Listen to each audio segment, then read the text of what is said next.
Hello, everybody at the Elephant and Castle community. I'm Nick from Retribe, and joining me today is a woman who I will just call Lola right now because I'm going to let her pronounce her name properly. I did try, and I'm just not going to get it today. Lola is an author. She was a pharmacist and a lawyer, a mother to 4 children, and now an author. But really, the word in your bio, Lola, that pops out is you're a mentor. And it's something that's I really want to dig into because I love the word mentor and where it comes from. So I'm really looking forward to chatting to you over the next 45 minutes. Please introduce yourself. My name is Lola Oladunjoy. I know Hence, that's why I didn't try it. it's a So I do mouthful, apologize. but you can call me Lola. Yes. Thank you. Yeah, tell everybody who you are and what you do.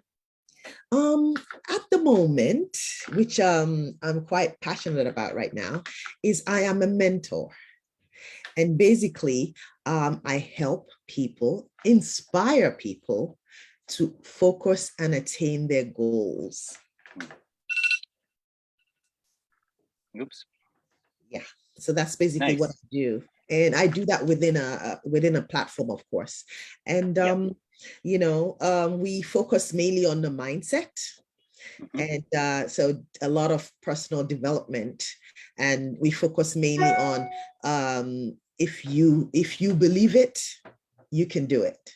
I understand that a lot of people don't understand that or don't realize it. I went for a lot of years. I did attain a lot of goals, and I was successful in a lot of things, but I still felt like I was just doing it based on what society had put down for me. I really wasn't actively thinking about it, that, okay, I'm just putting my mind out on it, which, to be honest, a lot of people do anyway. We say, okay, I want those pair of shoes, and you'll find any way possible to get those pair of shoes. You understand? But when you feel that it's not attainable, then you say, oh, it's not possible. You understand? And that's pretty much how everybody is. But we do it subconsciously. We do it as if we don't realize it. But my goal and what I do is for you to actually realize that you can actually attain that goal if you put your mind to it and you focus on your mindset. And that's basically it. It's beautiful. And it's something that is very close to my heart about really, achieving a mindset that where we can set goals for ourselves that are obtainable, but also the idea of, the laws of attraction, and really the willingness to take action in our lives, really become, participator in our lives, which was something that for such a long time I wasn't. And I'm really interested to know about, you like a pharmacist and a lawyer, very high achieving person when you were younger, not doing that anymore. So, because I want to get into when you were growing up, what were the pressures that were put upon you in terms of the cultural ideologies that were set upon you, maybe by your parents or teachers, to achieve certain things? And is that why you got into pharmacy and law, two different completely professions? Absolutely. So basically, I remember as a 7-year-old telling my grandma that I wanted to be a lawyer. And she said, oh, no, we don't do all of that. We don't do all of that. Growing up, it was more of, them pushing you towards maybe like the science field, a medical doctor, or, all that kind of thing. And I ended up, he said, I don't know about the doctor part, but I'll just move into the pharmacy. So I did that.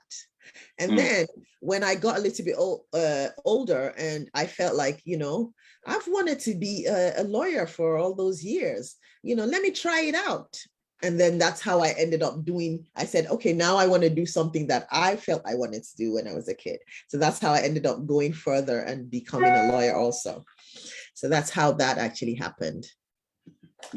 And 7 years practicing law. And I imagine that was also the time that you were starting to become a mother, or was that actually my kids are ranging in so many ages, and my first one I actually had before I finished pharmacy school. The second one I had I think after no during law school. So I had them in different phases. Mm, So yeah, the kids were in the picture pretty much throughout the whole time that I was taking all these vocations. mm, But what really led me to actually let go of everything was the kids would always say that, if I ask them, I say, so what do you remember about growing up or whatnot, and little things, and they would tell me, I just remember you sleeping. mm, Because sometimes I'll have 2 jobs or 3 jobs. I could have 2 pharmacy jobs and 1 law job, and most of the time they just either they didn't see me or I was always sleeping, you know. mm, And yeah, and what really did it for me was when I now decided to give everything up.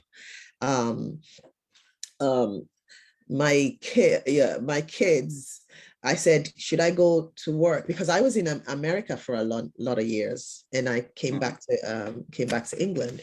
And when I got to England, first of all, because they're different certifications, I couldn't get the certifications right away. And I don't know if I really wanted to, because it was a lot of work at that point. And then I decided to go maybe look into getting another job. And my kids were like, no, mm, Mom, no, no, no, you're not getting another job. So I decided to start looking at other things to do.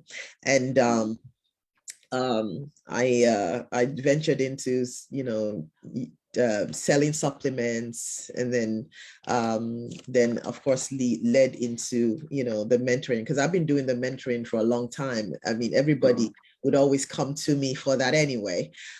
So then I ventured into that. Um, and so I was doing those for a little while. And um, my last baby was now diagnosed with having autism. So that kind of took a big toll on me. And so while I was doing that here and there, I fell into depression here and there, back and forth. So nothing was taken up.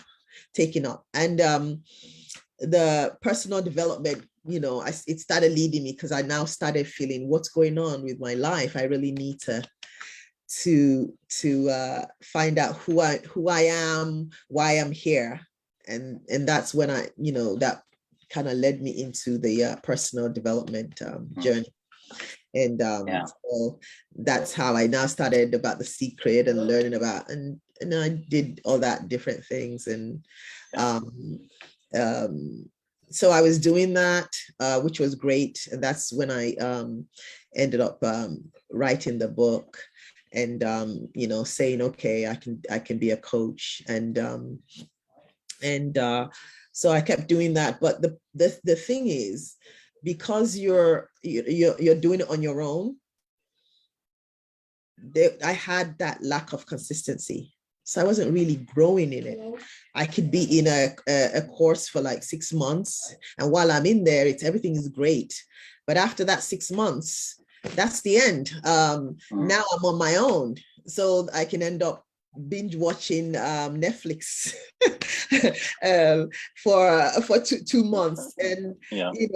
no productivity, nothing.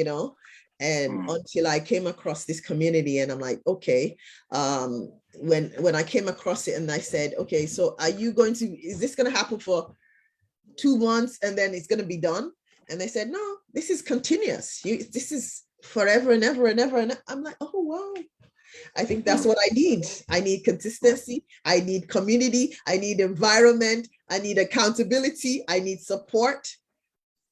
Yeah. You need what we all need. And We and I all think that need, we're uh, yeah, from very lovely. young ages, we're put into these compartments of like I think of the ideologies of what our parents or the ideas of what our parents want from us, which is obviously for us to be successful and safe and healthy and financially stable. And I think along the way, this is what happened with me, is that I never found any purpose in my life, not until I was like 45 years old. And by then, several careers, a lot of trips into, depression and loneliness and substance use, where, that side of things almost killed me. Um, and it was only when coming out of it that I found community in a 12-step program that was everything you said: accountability, people being able to call me out on whether or not I was sitting at home watching Netflix and not actually taking part in my life, in my recovery, in my development. Yes. As a mother, who's like, I've known several mothers who raised, multiple children. And many times it was from a family that wasn't what you consider whole, where the father was absent. And I just was like, how do you do it? How did you do it? And they said, we did it because we had to. These little mouths and bodies are growing and they need to be fed. But there was this disconnect between the mother, uh, being, the nurturing role of the feminine energy of maternal instincts, and being a provider at the same time. Yes. And I think that this is a very big issue that society has, is that, children are really suffering because, parents, single parents, both, and parents are not given the resources that they need to help raise a child. And I know you probably know the phrase, it takes a village to raise a child. And what we're doing is we're putting people in boxes, Mm-hmm. in places, and giving them just what they need to survive, with the children not being able to thrive, and Yes. to be part of those things, where, again, it took me 45 years to find it. And I think really we need to concentrate on children being able to be given love, compassion, nurturing, like unconditional love, so that they can grow into the people that will make this world a better place. I know Absolutely. that's a bit of a rant, Lola, but Yeah, actually, you know it does make sense, and I mean that's basically my situation too, because I what, maybe what, 10, 11 years ago I became a single mom. So mm, now I'm on my own, raising the kids, especially the young one that is autistic. I'm doing it on my own, and mm, and you have to do that nurturing with also making sure that you're a breadwinner. And mm, a lot of single moms believe that, okay, I have no choice, I have to put my child somewhere and go out to work. And that's mm, where things like what I'm doing too also is great, because you will be a business owner. You could be a business mm, owner and you could be working from home, mm, and you're still there for your children, you know, and you could earn an income from it too. So, yeah.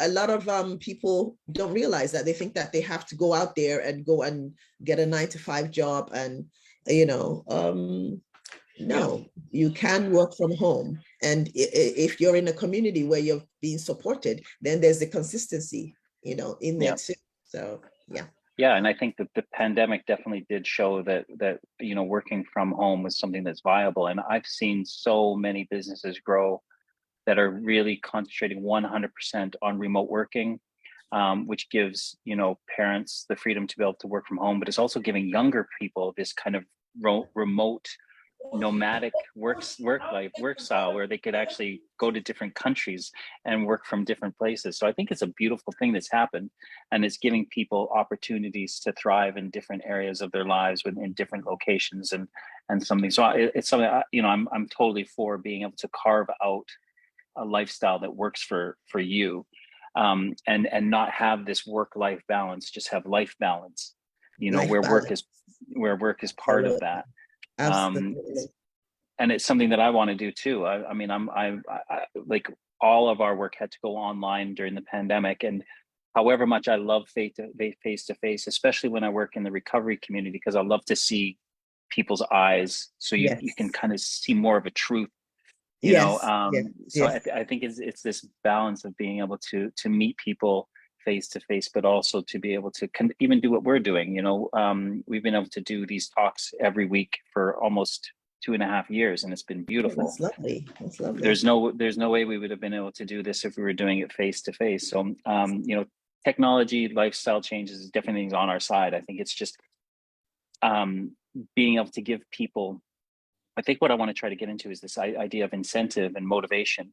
Mhm. Because if we're just getting enough to pay our bills and to kind of eke by in life, it Mm. doesn't incentivize me enough to kind of step out of my comfort zone and to make the risks. And they're not even big risks really, but they just seem fear based. Oh, Yes. I'm not gonna take that chance because I might lose what I've got already, even though what I've got is just, I'm just eking by, Yes. and then there's Yeah. so much more. You know, Yes.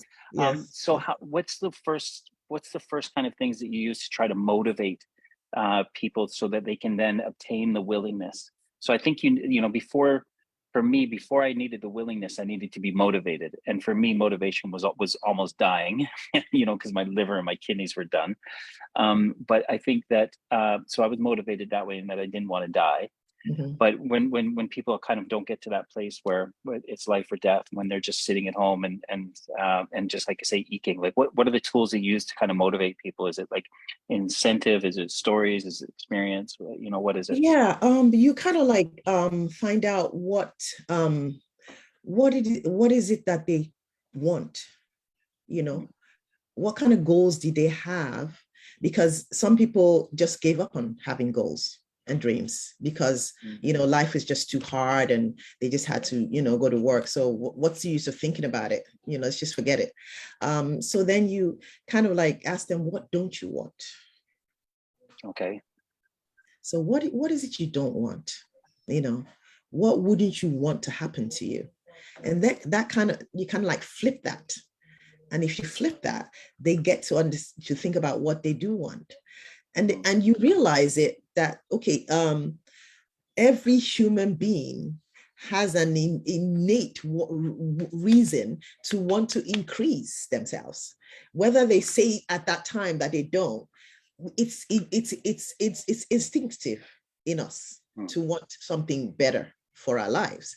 So when you now say that, you now let them understand that, okay, so what are you doing to work towards it? Mm. And if that person is saying, no, I'm not doing anything to work towards it, then why not? Mm. Because, oh, I'll do it later. But guess what? Tomorrow's not promised to anyone. There are a lot of people that slept yesterday and did not wake up today. Mm. And then, what is your reason for wanting to get to that goal? A lot of people, especially, would say, my kids. A lot of people would say, oh, I would want to be able to just relax or travel or do all these different things, And so, why don't you have that hunger in you to want to get to that stage? Mm. I'm trying to work as you're going through this. I'm working it on myself, and the things that I don't want Yes. are to die alone, Mm-hmm. in poverty, cold, Mm-hmm. hungry, and I think I'll be 52 in February, and I think that mortality starts to hit you when you're my Yeah, age. Is that absolutely. like I'm in the last half of my life, and or the last third, Yeah. and it's scary. So those are the things that I don't want. I don't want to be, alone by myself. I don't want to be cold and hungry. And I think my problem has been is that I got into a place of comfort Yes. where where I could probably keep doing what I'm doing for another 10 or 15 years, Mm-hmm. and then I can't see beyond that. I can't Mm. see that time when I might need to have some help, you know, with growth. I don't know, who knows, right? The way the body is. I mean, I don't know how my body's going to get when it gets older. And I think that what's keeping me from really going, because I know I've got a lot of potential. I know my business as well is good. I know I've got a track record of accomplishing a lot of things, but it's a lot of fear. And I think that there's kind of two fears in my life. It's the fear of like losing what I've got Mm-hmm. and not getting what I want. And I think that Mm, those kind of things really, they are, it seems to be fear. It keeps me from doing stuff, but it's also there to teach me and tell me and mm, that I'm not doing enough.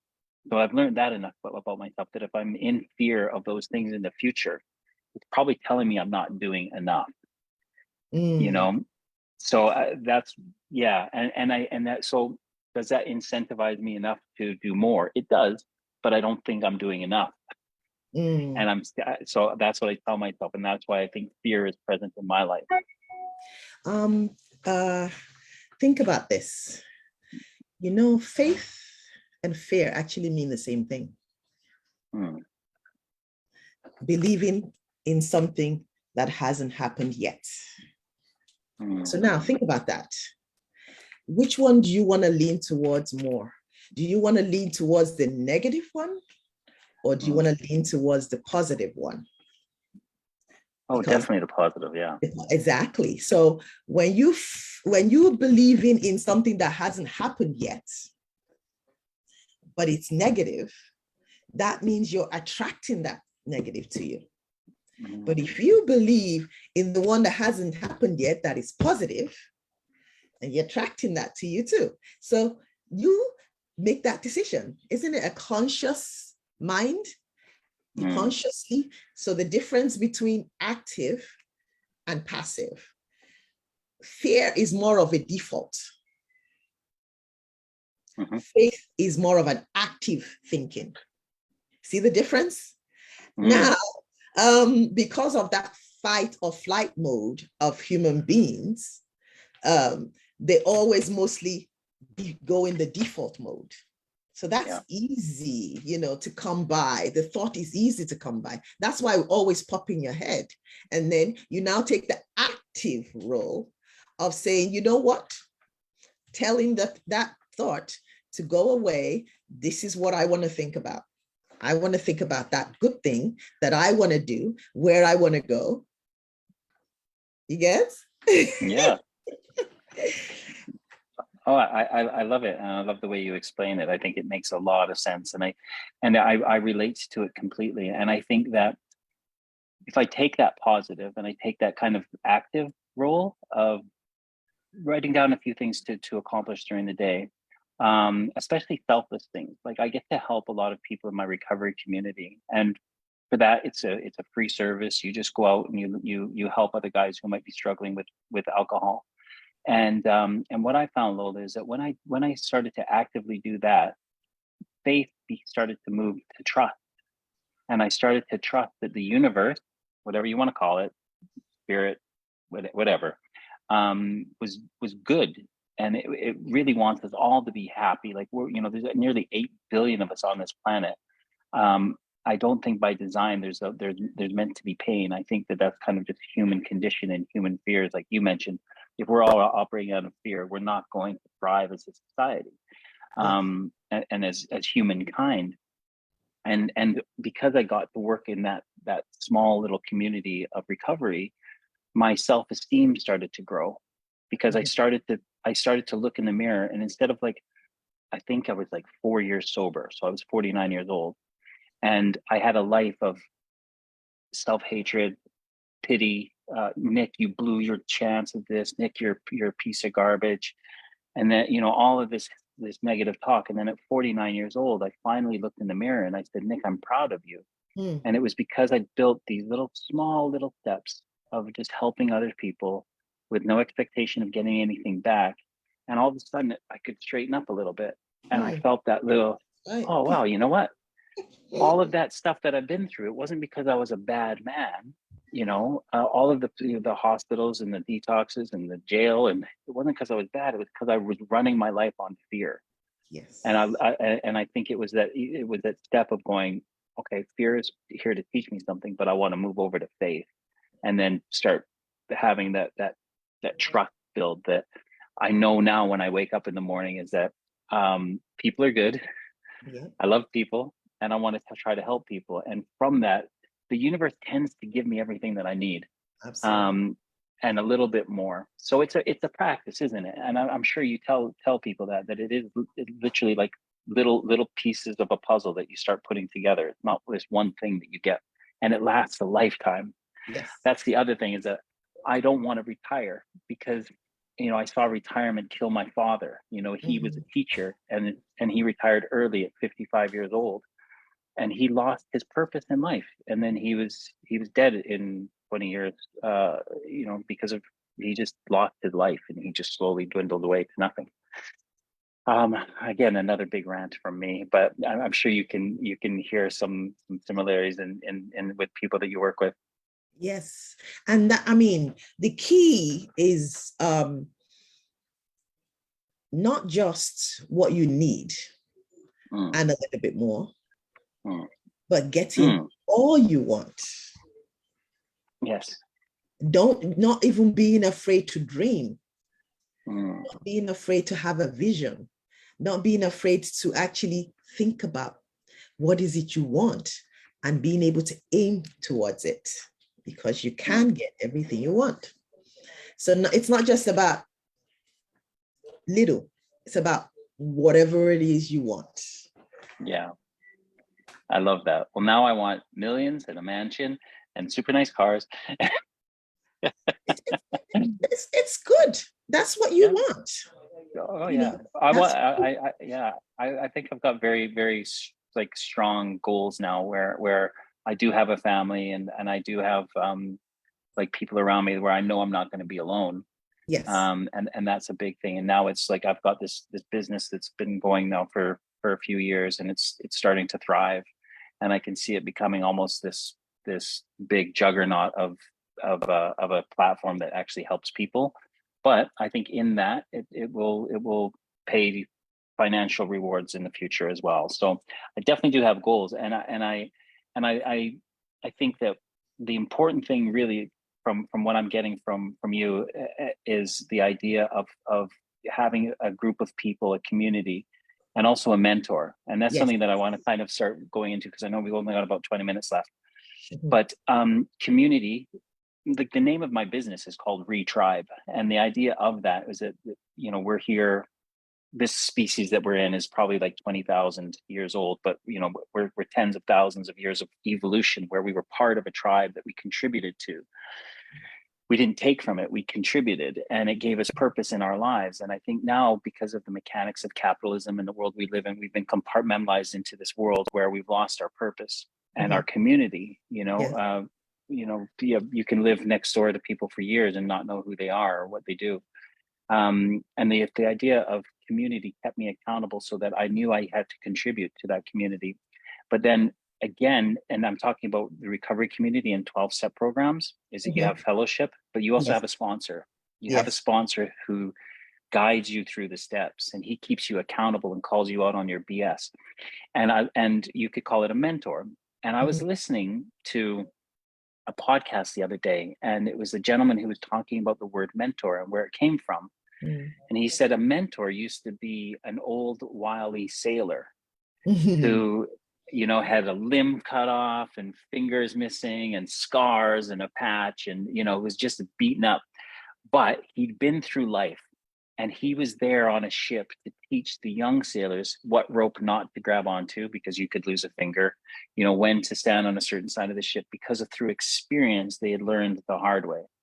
Yes. So how important is it to have a mentor in our lives? Because I believe that we all need a mentor, but we also all need to evolve into becoming a mentor, so that it can become this relationship of help and duality between human beings. So was it a mentor that when you discovered you were a mentor, did you end up having a mentor as well? Oh yes, in my community, I have loads of mentors, and Mm, it's really important to have a mentor, because people think that they're on their own, mm, and when they hear another person's story, they can mm, relate to it, and when they can relate to it, and they find out how that person is doing, oh, I can do that too. Then it gives them motivation, it gives them mm, inspiration to be able to now take those steps. It gives them that self-confidence, that energy to actually want to do something. Because there's so many people thinking, I can't do it. Even though you're telling them they can do it, they think they can't. But mm. they really need to be exposed to where people are actually doing that. to where people are actually thriving, to people who are like them. Either, maybe they're a single mom, or, they're a recovering alcoholic or whatever.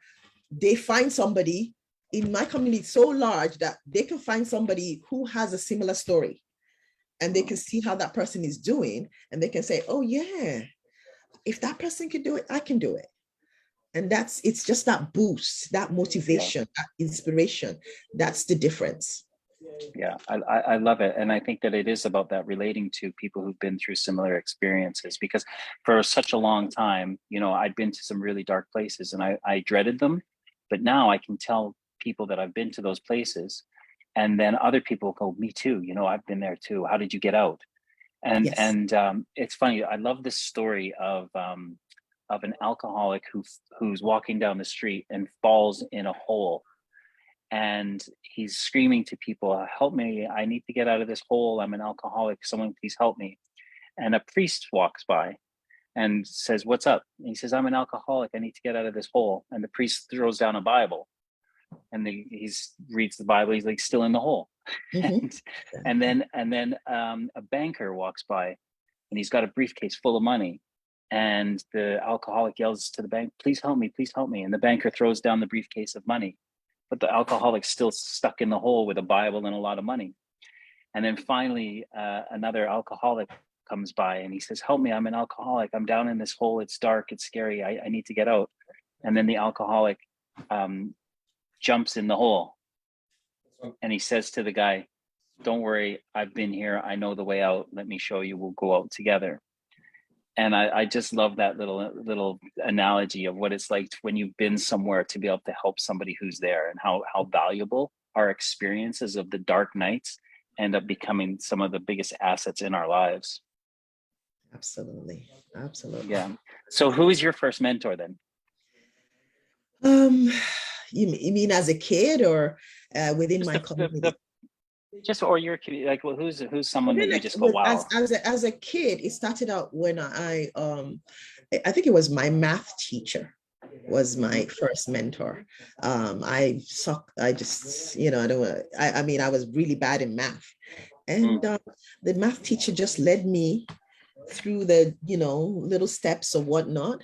And I became a math whiz. Wow. What happened? How did I go from not knowing maths to being a math? And those are the kind of things you when you just believe you don't, you can't do it, and then somebody, just takes your hand and guides you through it, and then you just thrive.